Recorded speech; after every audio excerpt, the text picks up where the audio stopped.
Right, okay, well, I'm Justin Walker, and the title of my talk is Bankers, Bradburys, and the Carnage on the Western Front.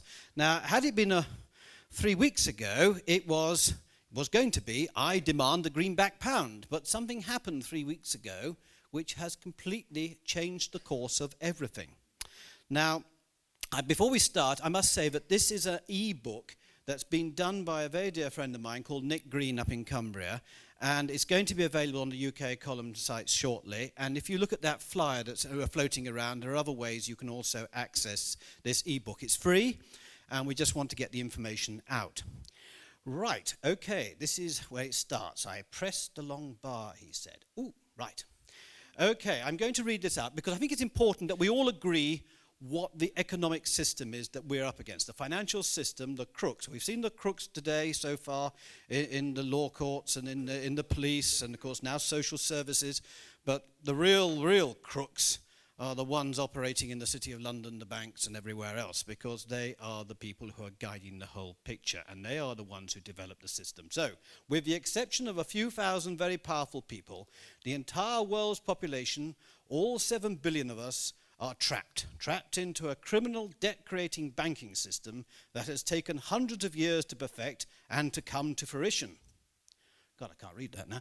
Anyway, this system results in enslavement and servitude. It creates dreadful unhappiness amongst ordinary, decent people and causes wars, debt, starvation, pollution, and environmental destruction.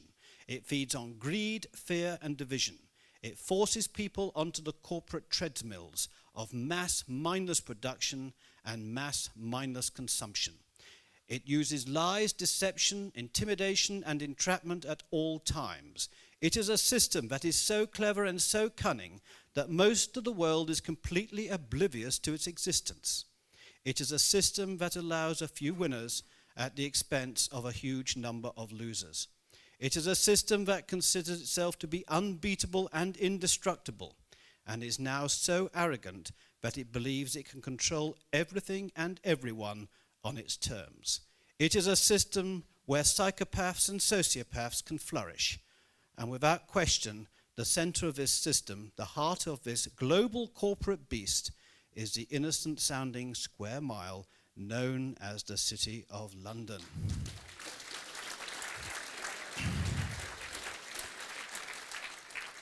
Put very simply, the banking dynasties, and by the way, that dynasties, if you notice the word, it says dynasties. I think that's quite appropriate, really. Anyway, sorry, that's just an aside. Put very simply, the banking dynasties, such as the House of Rothschild, the Warburgs, and the Rockefellers, control the political processes around the world to such an extent that their network of private central banks have the right to create money completely out of thin air and then charge interest on that nothingness. The polite term is fractional reserve lending, but in reality it is just simple fraud.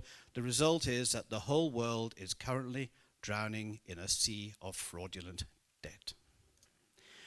What is happening to all of us is criminal. However, there is a very simple solution that the banking dynasties do not want you to know about. Here we begin the letter. Right, we're going to start as if I was doing this 4 weeks ago because I got it all prepared. This is the greenback dollar. So we're just going to look at the greenback dollar very briefly. But here's our hero, Abraham Lincoln. And this is one of his best quotes. I have two enemies, the Southern Army in front of me and the financial institutions in the rear. Of the two, the one in the rear is my greatest foe.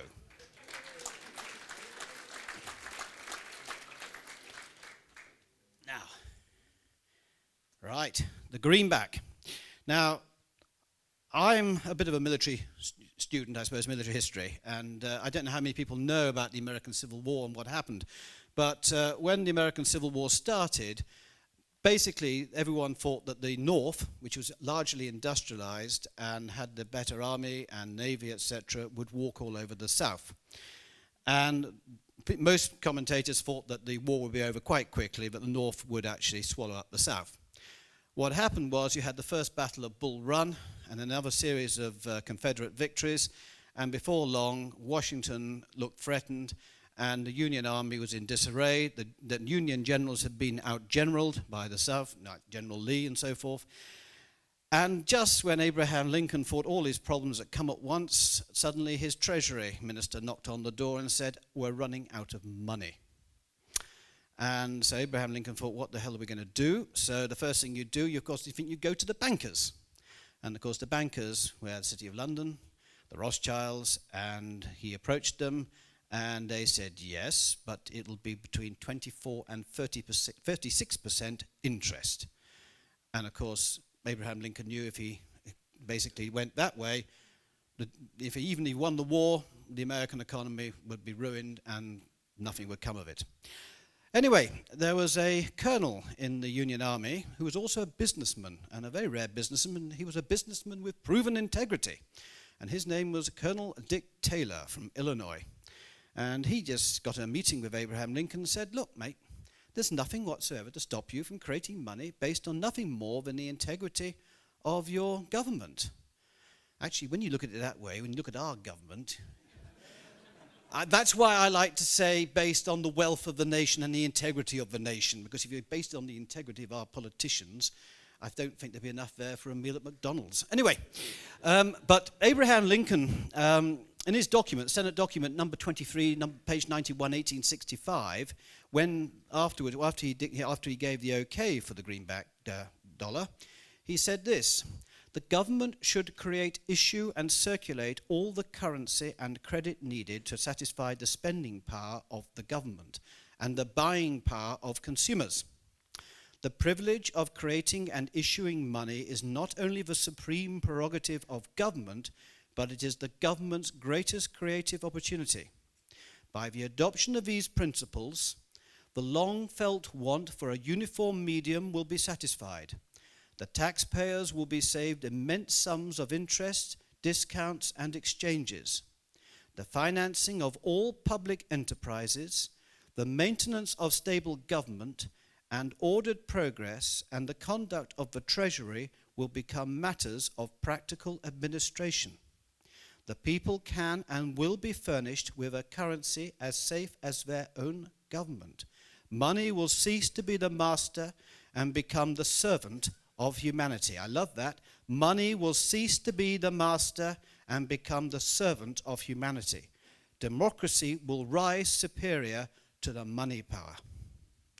Well, you can imagine what our friends in the City of London had to say. And sure enough, there was an extract in the Times of London dated 1865, and it said, "If that mischievous financial policy, which had its origin in the North American Republic, should become indurated down to a fixture, then that government will furnish its own money without cost. It will pay off debts and be without a debt. It will have all the money necessary to carry on its commerce. It will become prosperous beyond precedent in the history of the civilized governments of the world. The brains and the wealth of all countries will go to North America. That government must be destroyed, or it will destroy every monarchy on the globe." So I think that gives a rather big thumbs up to the greenback dollar. So basically, I sort of thought, well, why not a greenback pound? Common sense.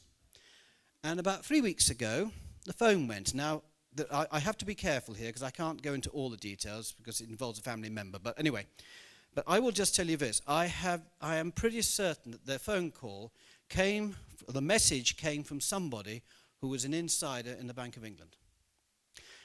And the chap who gave me the message said, "You won't be able to trace this call." I tried 1471, nothing. I'm very naive, you know. But he said, "Bradbury." And I said, "Well, can I get a pen and paper?" Do you know how it is? Is it, I don't know what it is, but any phone you've got, pen and paper, that's where you should, in case somebody rings up with an emergency. Did I have a pen? Did I have a paper? No. So I kept this poor bugger, hanging around. Eventually got it, wrote down Bradbury.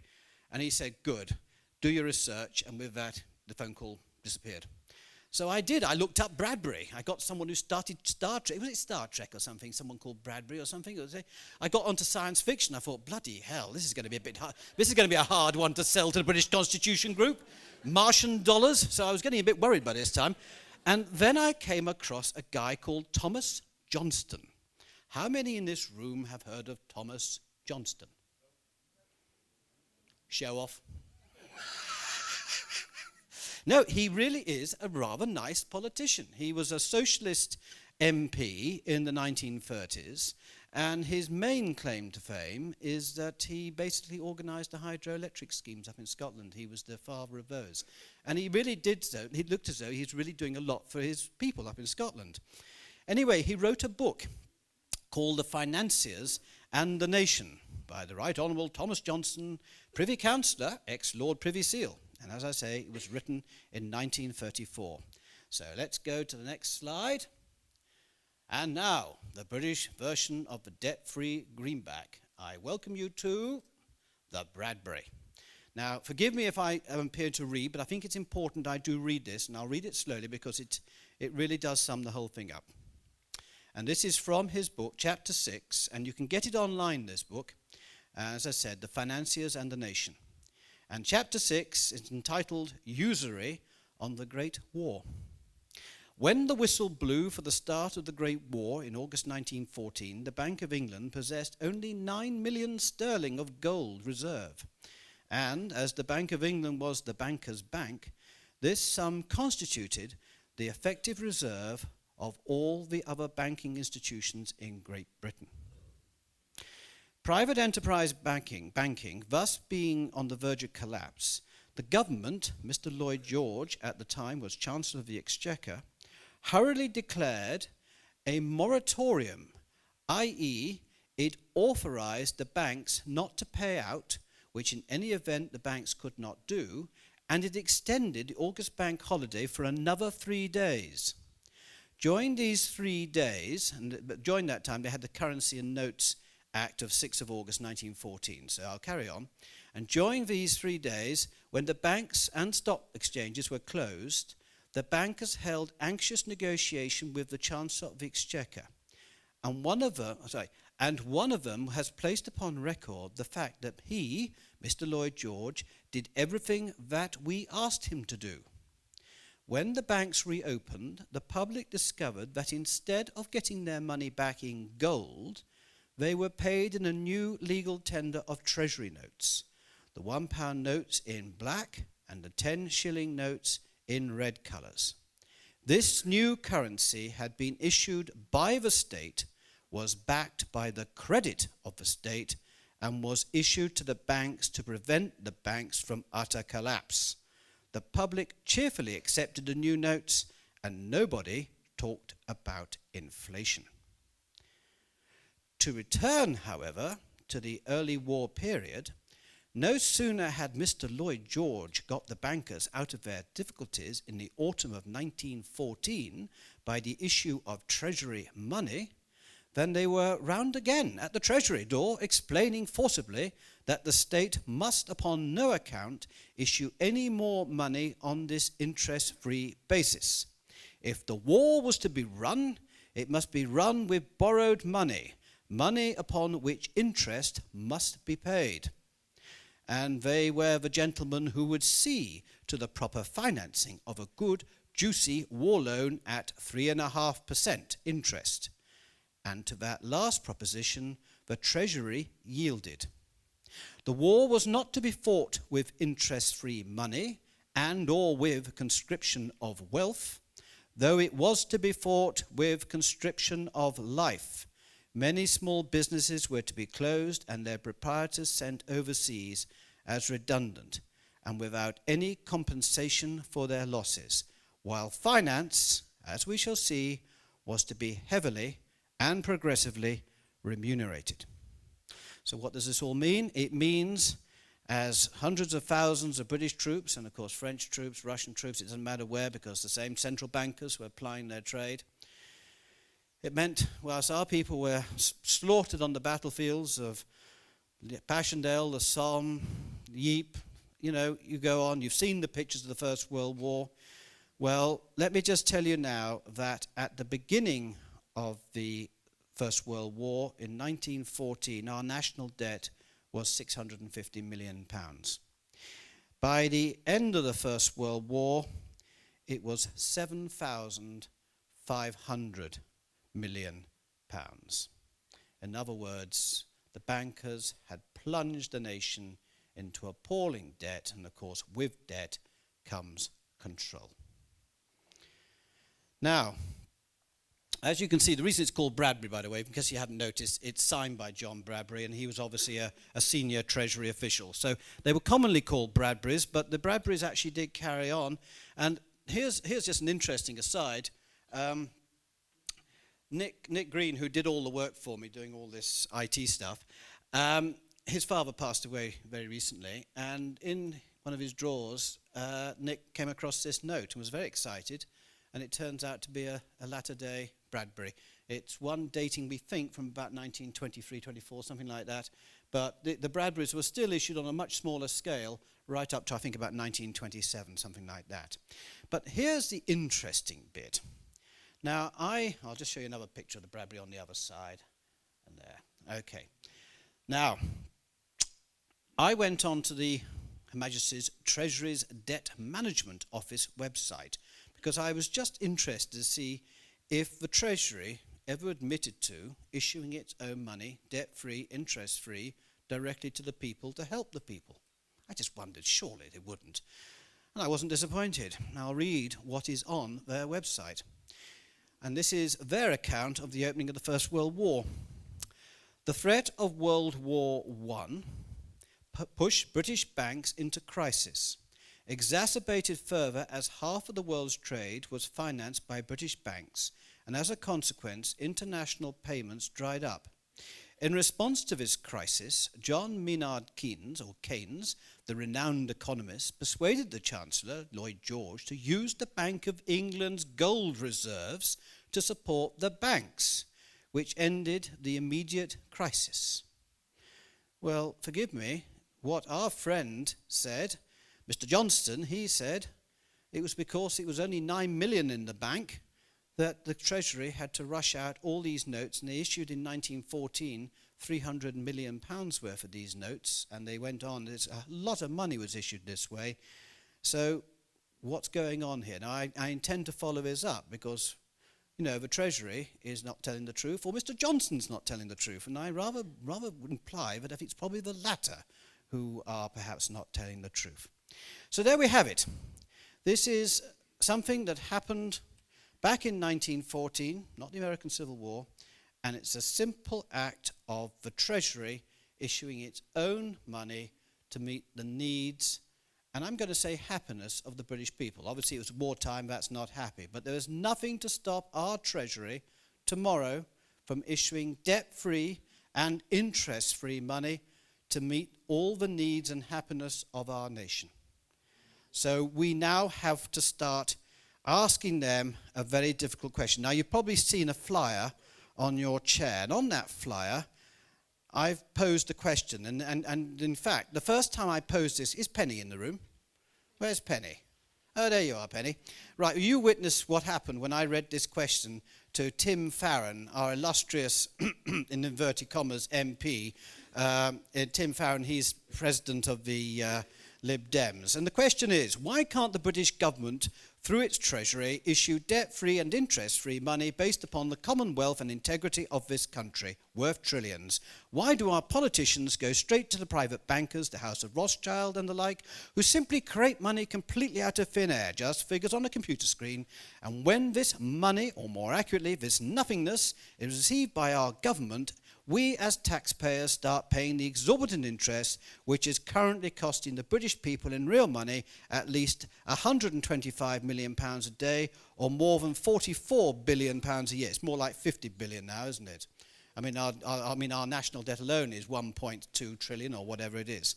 Well, when I asked Tim Farron that question, what did he do, Penny?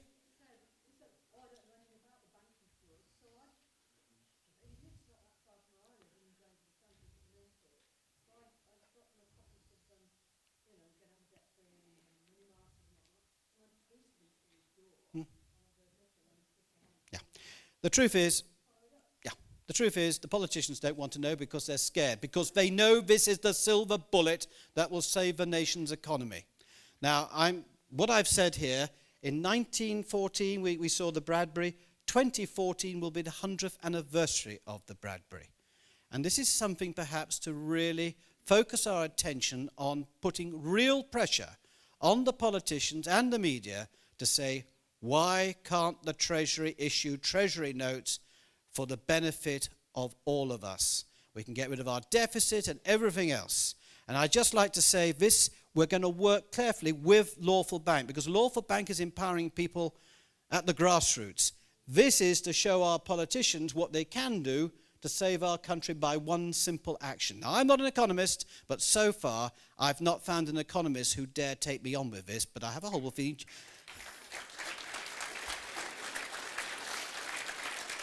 Well, look, I'm going to finish because I want to try and get a bit of your time back for you.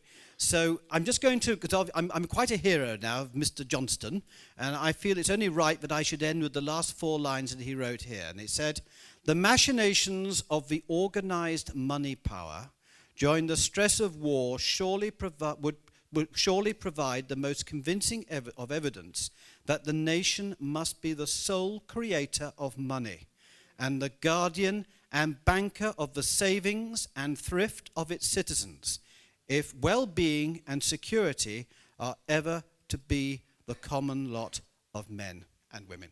Now, that was written in 1934, and as a visionary, I think, well, I would like to think that when we're successful, we might stick a statue up to old Johnston. I've got a soft spot for the old boy. But listen, thank you very much for listening to me. That's lovely.